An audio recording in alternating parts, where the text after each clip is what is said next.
Marvel's Iron Man 219 hit store shelves and spinner racks in June of 1987. The same month, Beverly Hills Cop II was the #1 film, and Argentine footballer Lionel Messi was born.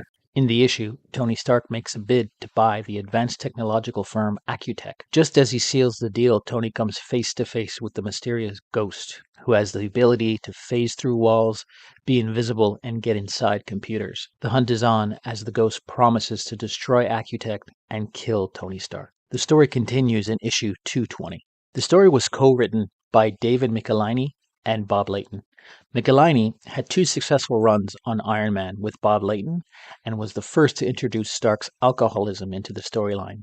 He's also credited with creating Jim Rhodes, aka War Machine, as well as Venom, Carnage, and the Scott Lang Ant-Man. Michelinie left Marvel in 1981, but returned just a year before this issue, in 1986. He then proceeded to launch the Armor Wars storyline and created Ghost, who is introduced in this very issue. Michelinie left Iron Man again after issue 250, closing his second collaboration with a sequel to the Iron Man Doctor Doom time travel episode from issue 149 to 150. Bob Layton, who worked on the art for this issue as well as the cover, had been working on Iron Man since issue 215 just a few months earlier. He continued to work on Iron Man until issue 250. Layton would only work on 2 more issues of Iron Man before leaving Marvel altogether for Valiant Comics in 1991. Alongside Michelinie and Layton was letterer Janice Chiang. She worked on Iron Man starting in 1987 until 1990, and colorist Bob Sharen, who also worked on The Amazing Spider-Man, She-Hulk, Ghost Rider, and the West Coast Avengers, among others. Rounding out the team was editor Mark Gruenwald, who worked for Marvel his entire career. Gruenwald was promoted to full editorship by Marvel editor-in-chief Jim Shooter in 1982.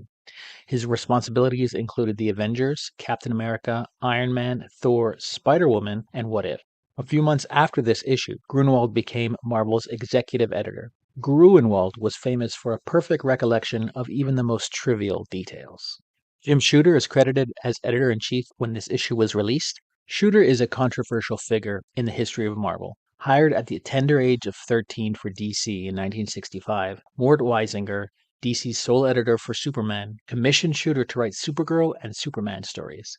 Weisinger eventually offered Shooter a regular position on Legion of Superheroes.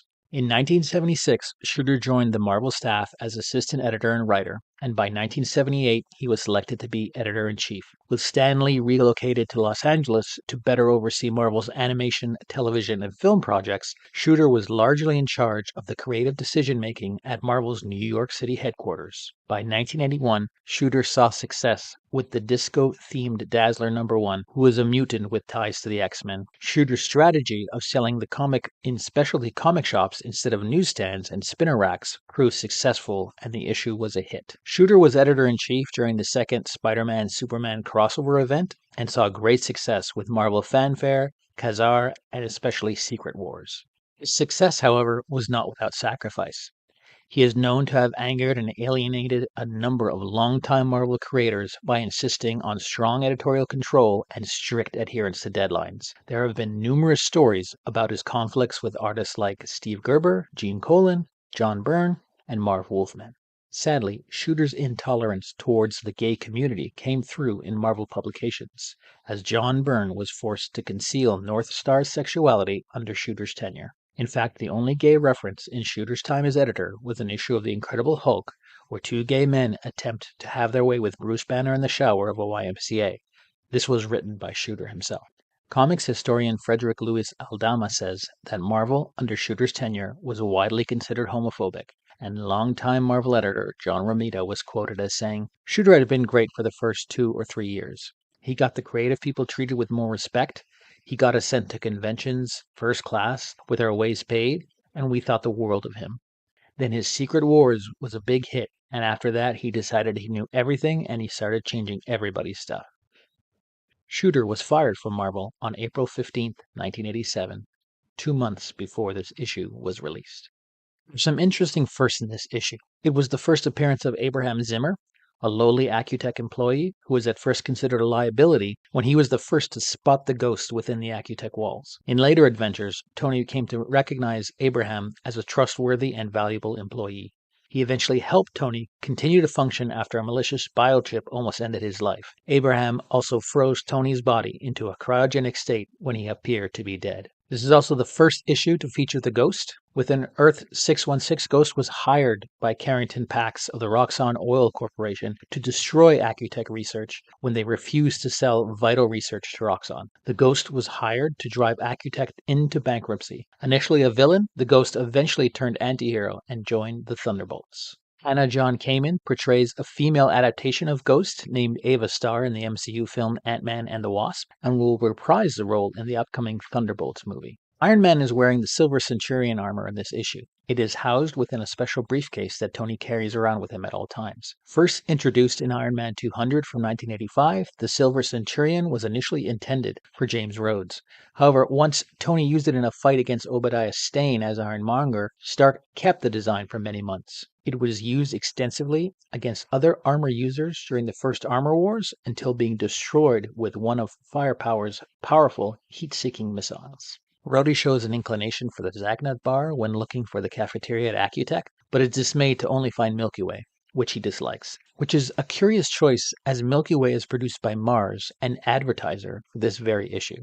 Tony is seen using both wireless headphones and a fitness tracker in 1987. Both items were about 30 years away from being invented and in regular use here in Earth 1218, also known as reality. I love Bob Layton's work on this issue. As usual, his attention to detail and unique framing open up each panel and gives us so much to look at within a confined space. The panel structure is fairly basic, as with most comics of this era, but we are seeing a few glimpses of what is to come on a few pages, with some panel breaks and lessening of framing to emphasize specific beats in the story. I like how Layton uses light blue outlines to highlight Ghost's intangibility, allowing us to see him, yet knowing he's using his tech in his suit to run through walls. By the way, the official name for this font is Magnetic Ink. It was developed in 1969 by James H. Moore. Layton appears to have drawn them in by hand.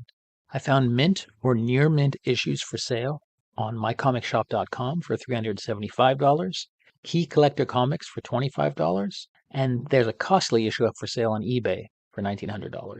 In 1987, there were roughly 789,000 comics published between a relatively few number of publishers in the market. The majority of these comics were Marvel, and the top title was X-Men. In fact, X-Men dominated sales of comics for 10 out of 12 months in 1987. The only outliers were the highly anticipated Publisher number 1, released in March, and The Amazing Spider-Man from June, which featured the marriage of Peter Parker and Mary Jane Watson.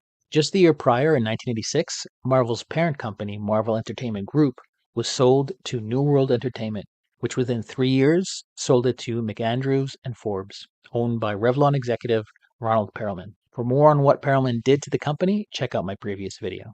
In the newly minted modern age of comics, the ads are a diverse mix of old and new school. There are big brands mixed in with the classic muscle building and whoopee cushion ads. This was a time of change in the comic advertising industry. I see ads for M&M's and Rainbow bubblegum, as well as Bonkers Chewy Candy alongside die-cast cars from MPC.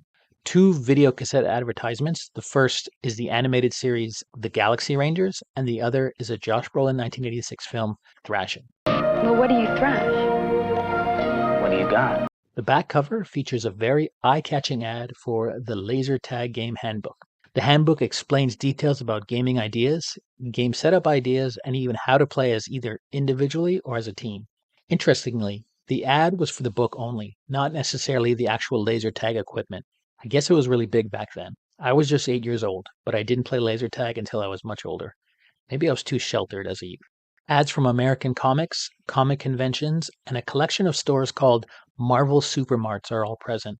It took me a while, but I did find a comic shop listed that is still open to this day. The Amazing Bookstore in Flint, Michigan. Check them out at 3718 Richfield Road in Flint, Michigan, or at amazebookstore.com. Thanks for checking out this video. If you want to see more, please hit like and subscribe.